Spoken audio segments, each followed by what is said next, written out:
Huwag mong kalimutan, nandito si Tita Evangeline mo. Hindi ka iiwan. Ha?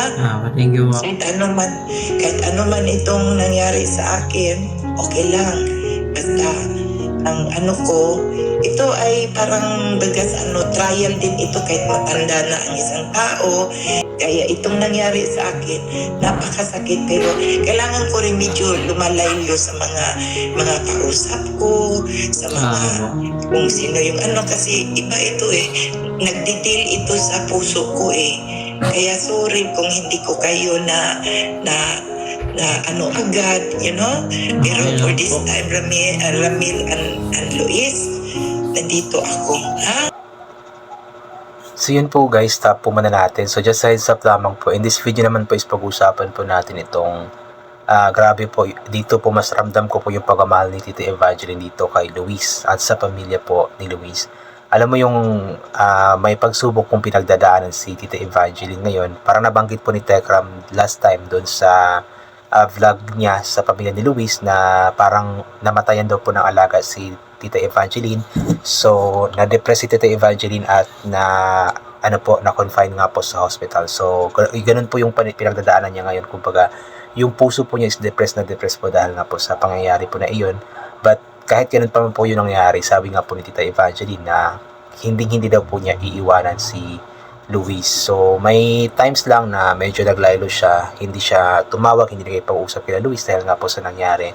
But then, hindi daw po talaga mangyayari na iiwanan po niya si Luis. At ramdam nyo din po yun, yung pagmamahal talaga ni Tita Evangeline kay Luis. Doon pa lamang po sa mga ginagastos or magagastos ni Tita Evangeline kay Luis is patunay na po yun na mahal po talaga niya si Luis at talagang anak po ang turing niya kay Luis. Kaya nagkapasalamat po tayo ng malaki kay Tita Evangeline dahil nga po sa kahit na may pagsubok siyang pinagdadaanan, ay hindi pa rin siya nawawala o hindi pa rin siya tumitigil sa pagmamahal at pagtulong nga po kay Luis. At sana po ipag-pray po natin si Tita Evangeline na malagpasan po kung ano man po itong pagsubok na pinagdadaanan po niya ngayon. Alam ko na napaka-powerful po ng prayers at kapag marami po tayo magdadasal, alam ko na mas makikinig or mapapakinggan po ng ating Panginoon ang dasal po natin para kay Tita Evangeline. So kumbaga yun na lamang po yung sukuli natin sa lahat ng pagmamahal at tulong na ibinibigay ni Tita Evangeline kay Luis, sa pamilya ni Luis at sa iba pang mga tao na tinutulungan po niya. So ito po ay pagpatuloy po natin ang panonood. Kuya Luis, itong mga nakita mo sa family mo doon, kay mama mo, kay sa mga kapatid mo, tsaka sa stepdad mo, kung ano yung mga sitwasyon lalo na ngayon, pinaalis sila, kawawa. Kaya ikaw, Luis, isa yan sa magiging inspirasyon mo. Gawin mo silang inspirasyon. Isa sila, tignan mo. Kaya tama yung sinabi mo rin sa isang vlog mo na yung pag-aaral mo, pagbutihing mabuti, yung sikapin mong maging okay yung pag-aaral, kasi yan lang talaga ang hindi makukuha ng iba yan, ang edukasyon mo, ha? Kaya sila ang gawin mong inspirasyon. And then, of course, sa ano mo, kung ano yung gusto mo rin na maging in the future, kung ano yung like gusto mo bang maging pilot ba or gusto mo maging engineer. Siyempre, nandun yung kung anong gusto mong maging, yung maging ikaw paglaki mo, pag meron ka ng family. Pero yung family mo rin, yung nanay mo, mga kapatid mo, kasama yun sa inspirasyon mo, Luisa. Yun po, napakaganda po ng payo ni Tita Evangeline kay Luis. Tama po yung sinabi po niya na gawin pong inspirasyon ni Luis itong pangyayari or mga nangyayari po sa kanyang pamilya. Kasi kumbaga yun po yung paghuhugutan niya ng lakas para mas lalo siyang magsikap, mas lalo niyang pagsikapan ng kanyang pag-aaral. Mag-aaral lang mabuti para balang araw kapag nagkapamilya na siya is yun nga po hindi matulad o hindi mangyayari ang mga bagay na ito sa kanyang magiging pamilya. And of course, kasabay ng kanyang pangarap is hindi dapat mawawala yung inspirasyon palagi na dapat dala-dala po palagi ang kanyang pamilya bilang inspirasyon po niya. So sa bawat lakad, sa bawat pangarap na tatahakin, bawat daan na tatahakin po ni Luis is laging andyan po ang kanyang pamilya, dala-dala po niya. Kasi nga, sabi nga sa kasabihan na kung sino yung hindi lumingon sa pinanggalingan ay hindi po makakarating sa paroroonan. So, mas maganda yung habang nilalakad ni Luis, inaabot po niya ang kanyang pangarap ay dala-dala po niya ang kanyang pamilya bilang inspirasyon nga po. In that way is mas lalo nga po siyang magtatagumpay at mas lalo nga po siyang tutulungan ng ating Panginoon. And then yung ugali mo, kailangan kung ano yung mga pangit na mga ginagawa mo this time, ay sorry ha, sorry kung sinabi kong pangit. Kung ano yung mga ginagawa mo ngayon na medyo hindi maganda, like yung umuwi ka ng hindi maaga. You know? Yung walang yung mga ginagawa sa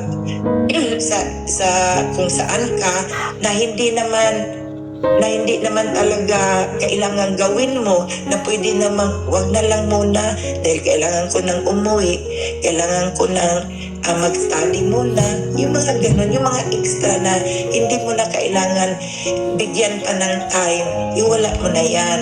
Ano?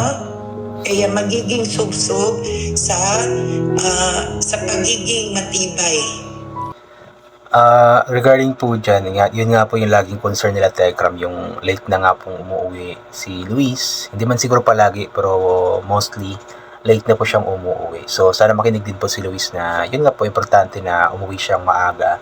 That is for his safety naman din po, kasi mahirap po, delikado po yung panahon ngayon, especially kapag gabi at nagmumotor pa siya. So mas maganda yung makauwi siya ng maaga, makasabay sa or makipagsalo sa kanyang pamilya sa hapunan, maging sa lahat ng wag na sa tanghalian kasi lagi namang nasa labas si Luis kapag tanghali. So siguro morning and evening na pagkain, yun nga po yung sabi ni Tekram dati na sana makasabay si Luis at sana pakinggan ni Luis itong payo ni Tita Evangeline sa kanya, kasi para naman ito sa ikakabuti nga po niya. So kung may mga bagay na gusto siyang gawin sa mga oras po na iyon, late na oras, so kung pwede naman ipagpabukas, so ipagpabukas na lang, huwag nilang ipilit sa araw or sa oras po na iyan.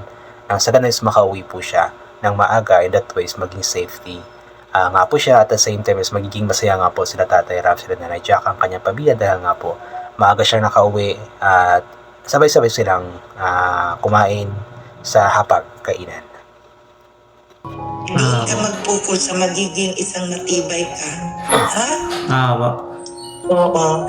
And then, Luis, huwag mong kalimutan, nandito si Tita Evangeline mo. Hindi ka iiwan. Ha? Thank you. Kahit ano man itong nangyari sa akin, okay lang. Basta, ang ko, ito ay parang trial din ito, kahit matanda na ang isang tao. Hindi yan mawawala ang mga trial sa buhay. You know? Habang humihinga ka pa, nandyan yung mga pagsubok sa buhay. Kaya itong nangyari sa akin, napakasakit, pero kailangan ko rin medyo lumalaylo sa mga kausap ko, sa mga kung sino yung kasi iba ito nagdetail ito sa puso ko Kaya sorry kung hindi ko kayo na agad, you know? Pero for this time, Ramil and Luis, nandito ako. Ha? So yun nga po, talagang napakabuti ng puso po ni Tita Evangeline, even though may pinagdadaanan siyang sobrang sakit po sa kanyang puso, ay yun nga po yung kanyang pangako na hindi po niya iiwanan si Luis, at palagi nga po siyang andyan para magbibigay ng pagmamahal, magbibigay ng tulong po kay Luis at sa kanyang pamilya. So yun po, I think hanggang dito na lamang po muna ito. God bless po and bye for now po.